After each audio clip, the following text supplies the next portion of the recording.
baanka adduunka ayaa magaalada Hargeysa waxa uu ku soo bandhigay daraasaad iyo qiimeyn uu ku sameeyay dekedda magaalada Berbera muddooyinkii ugu dambeeyay. wasiirada wasaaradaha madaxtooyada iyo qorsheynta maariyaha dekedda magaalada Berbera ayaa iyaguna goobjoog ka ah qiimeynta maanta ay soo bandhigtay baanka adduunku. wasiirka madaxtooyada Soomaaliland Xirsi Xaaji Cali Xasan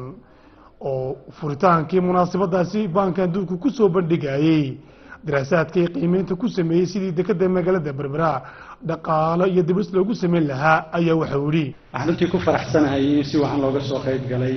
barnaamijkan oo ah kobcinta dhaqaalaha Berbera Port oo ay ku sameeyeen assessment ama baaritaan qiimalo ku sameeyeen World Bank oo sidii ay dhaqaalaheena kor ugu qaadi lahayd iyo Berbera sidii ay ugu shaqayn lahayd Somaliland iyo wadamada jaarkaaba runtii suurtagelin doonta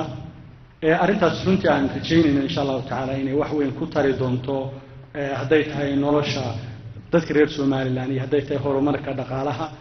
ay qayb muhiim ah ka qaadan doonto waxaan ganacsatada runtii oo ah halbowlaha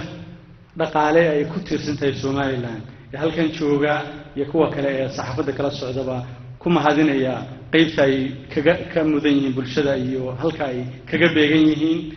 wasiirka qorsheynta qaranka Soomaaliland Dr. Saacad Cali Shiri ayaa isna waxa uu ku amaanay baanka adduunku qiimeyntan iyo daraasaadkan ay ku sameeyeen dekedda magaalada Berbera oo kamid ah dekedaha ugu waaweyn dalalka Geeska Afrika. waxa iyaguna kulankaasi ka hadlay saraakiil silsilo ka socotay baanka adduunka waxaana ku dheeraadeen daraasaadka iyo qaabkay u soo ururiyeen iyo sidii dekedda magaalada Berbera qiimeyn loogu sameyn lahaa. kulankaasi waxaa goobjoog ka ahaa qaar ka mid ah ganacsatada waaweyn ee Somaliland iyagoo kulankan u socon doono muddo 2 cisho ah.